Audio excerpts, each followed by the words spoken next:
Sunil Kumar was doing a comfortable job with electronic commerce company Amazon, as a chartered accountant, when he met a man who had traveled to the Antarctica.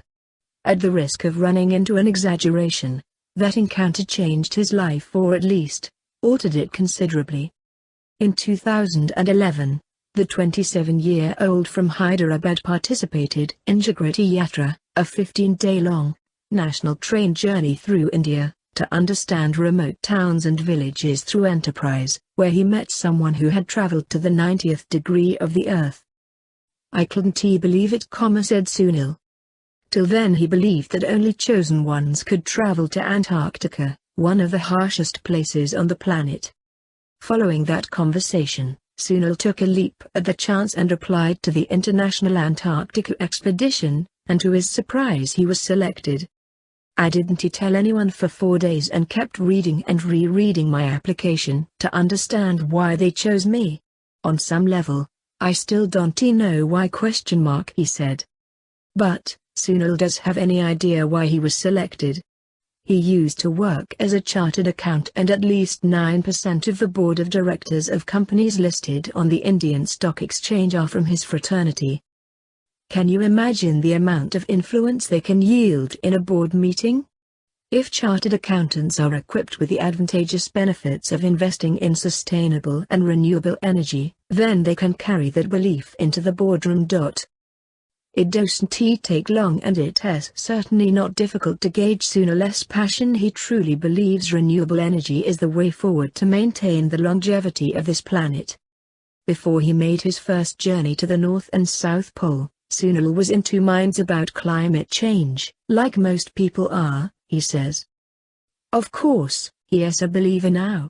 In climate change, that is, not God. I was in two minds about climate change.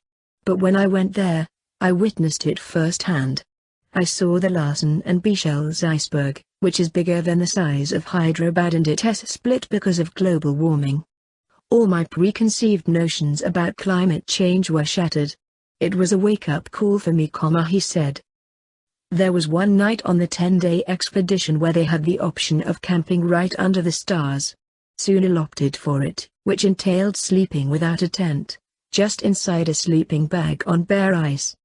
They say you can see the Milky Way from Antarctica, once in a century. And that night, he saw it.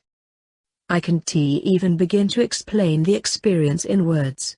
During that night, ice mountains were also breaking.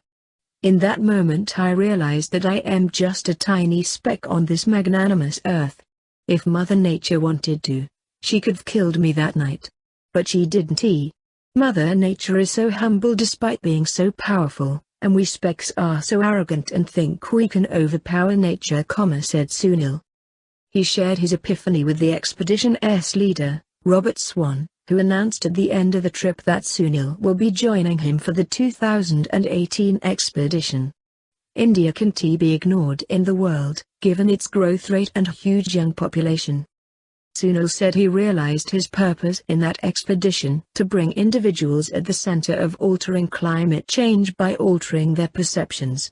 Everyone needs to understand, he told India Times, that global warming cannot be stopped if everyone doesn't participate, and the first step can be as simple as walking to the Kirana grocery store instead of taking your vehicle.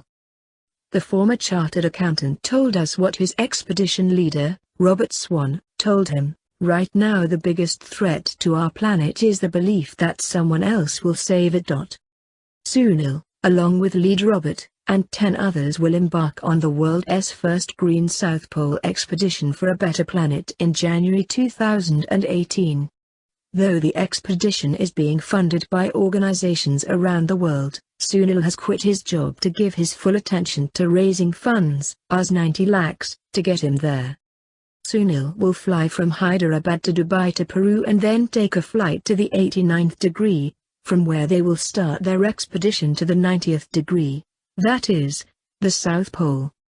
They are going to survive the 10-day trip solely on clean energy to show the world that living sustainably is very much possible. If it can be done in world's harshest environment, then it sure can in easier life conditions. U.S. Space Agency NASA is providing them with solar energy to convert hard ice into hot water, which will be used for cooking.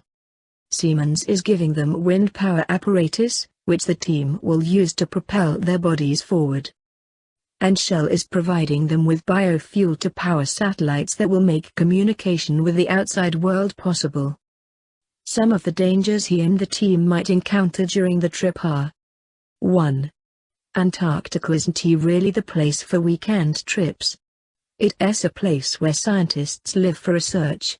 So just undertaking an expedition of this sort is dangerous enough, not to mention surviving on clean energy in a harsh environment, which has never been attempted before. 2. They face the risk of landslides and harsh weather. Temperatures will range from -40 to -50 degrees Celsius. Also, wind speed will be at least 200 miles per hour, which can significantly hamper their movement. 3. The team will only be carrying bare necessities on their back. Each member will carry about 80 kilograms, and if they don't constantly err on the side of caution, then they might extinguish their resources. Sunil will walk 100 kilometers for 10 days, and you can help him.